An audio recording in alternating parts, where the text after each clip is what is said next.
What is up, everyone? This is Joe Rowan, and I'm coming at you today with some starting pitcher sleepers for 2025 fantasy baseball. So, with that, let's get it started.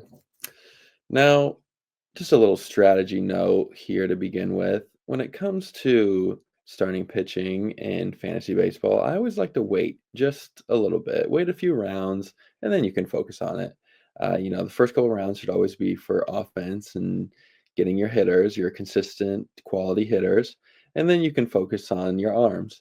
And if you do that strategy, like I do almost all the time, you're going to want to have a couple aces up your sleeve. You're going to want to have some sleepers at the back end of your drafts. And that's what I'm here to tell you about today. So let's start out with coming in at 328th in ADP is Mr. Nick Martinez, who was quietly excellent in 2024. Uh, you know, Once a swingman with San Diego, Martinez had one of the quietest performances across MLB last season. He ate up 142 in the third innings while putting up a 1.03 whip, a 3.10 ERA. In Great American Ballpark, yeah, I know, it's crazy. And, sure, the numbers are great, but are they actually real? And is he going to be able to repeat it in 2025? Well, it's 3.21 FIP along with strong metrics under the hood point to yes. Martinez simply didn't issue any free passes while giving up very little hard contact last season. And anytime a pitcher can do that in spot corners without putting men on base, typically equals a recipe for success. He may not have the greatest velocity in the world, and I'd like to see more balls on the ground from him.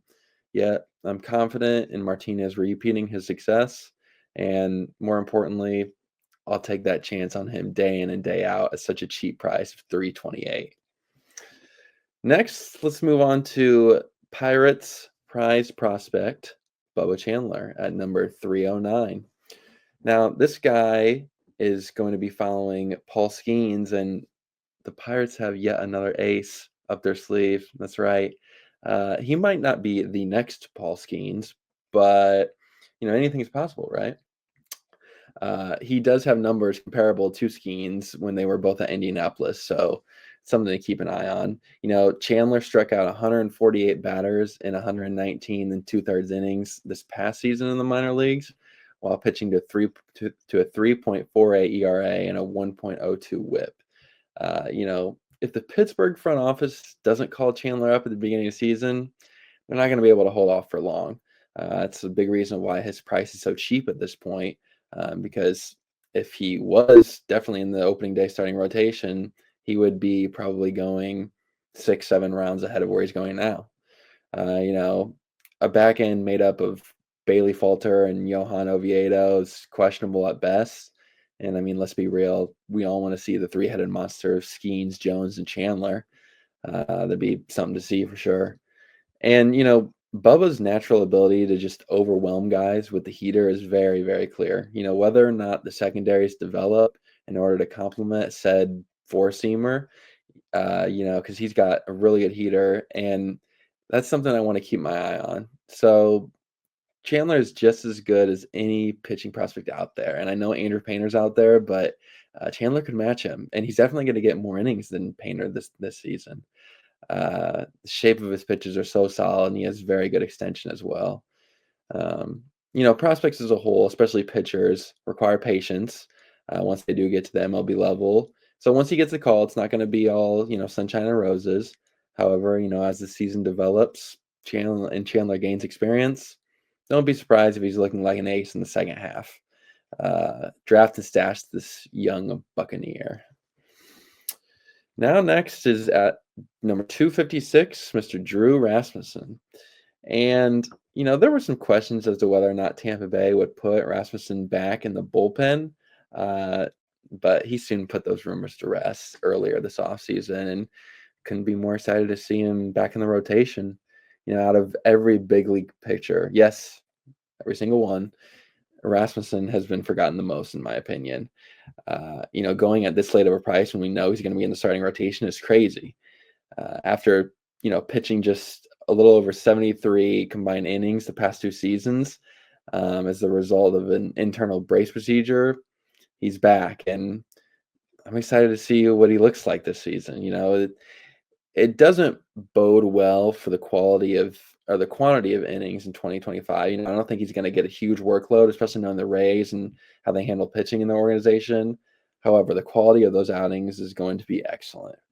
His last full season was 2022, and a lot of people forget how good he was back then. He hurled 146 innings, 2.84 ERA, 1.04 WHIP, and it was supported by a 3.26 FIP. So the results were real. So how is he going to fare this season, you ask? Well, in what little we did see from him at the end of 2024, results were very encouraging. 35 strikeouts and a little over 28 innings of work with a 2.83 ERA and 1.08 WHIP. Smaller sample size, though very close to his fantastic 2022 results. The only negative coming with him is the fact that he plays for the Rays, and sure, almost all teams would be careful, but they're going to be especially careful, as I said before. So I wouldn't depend on him at first to go 5 innings, but I think he's going to build up to that point. But regardless, if he shows positive signs and good health throughout those starts, he could build up to around that point, and he could be the ace up your sleeve later on in drafts. Next, we have Spencer Arrighetti coming in at number 212. Now, most fantasy managers rostered this guy at the end of last season, and he was great. He was great down the stretch. He had a little bit high of an ERA, but that's all right. He gives up some homers and he gives up some hard contact, and his command is a little off. We'll see if Houston can control that. That's a big question for them heading into 2025. But he's got a really good arsenal. He mixes in a curve, cutter, sweeper, and change on top of his heat. Very, very solid. Good horizontal differences to throw opposing batters off balance. He actually punched out 171 dudes in 145 innings, and it's nothing to sneer at for sure. Don't get me wrong. He's undoubtedly going to have maybe a few blow-up outings for you, but this is definitely an upside pick. He's got to get away from those meatballs high in the zone that he was offering last year, because hitters take advantage of that and they'll feast on that all day. But if he can get that ERA lower and limit those homers, man, this guy's got some potential. I believe by the end of this year, he's got the ability to be Houston's number 2 starter. I said what I said. Invest for the high strikeout upside, and also he's got some big win potential here. And lastly, we have McKenzie Gore, who has taken a step forward. Now you might be thinking, really, Gore? I mean, the ship has kind of sailed on this guy. Take it easy. While the outcomes have never been anything eye-popping for Gore, he's still so young with potential for more. And when it comes to analyzing pitching for fantasy purposes, I always preach to chase strikeouts. Gore's going to provide a lot of Ks. In over 370 career innings of work, Gore has 404 career strikeouts. Most pitchers would dream of such ability to miss bats and not have the ball be put in play. He's got adequate extension, velocity, averaging around 96 on his heater. There's some very, very good skills that Gore has. And the main reason I included him on my sleepers list is he actually tremendously improved his home run rate from 2023 to 2024. And this led his ERA to drop from 4.89 in 2023 to 3.53 in 2024. So that's almost a run and a half of improvement, and I love what I see there. As long as he can limit the walks and go after batters right away, which is what Washington and the front office I'm sure is telling him, he could have a big season.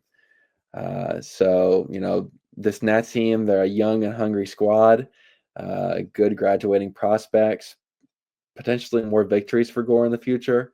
And strikeouts are always hard to come by later on in drafts. So shine a light on him and invest for those whiffs upside. And with that closes out our sleepers list for starting pitching. I would encourage you to subscribe to our Just Fantasy Baseball channel. I'll be with you all draft season long and all season long. Don't worry, I'm not going anywhere. And I would also encourage you to follow me on Twitter at JRose34. DMs are always open, so hit me with any fantasy questions you have. Thanks.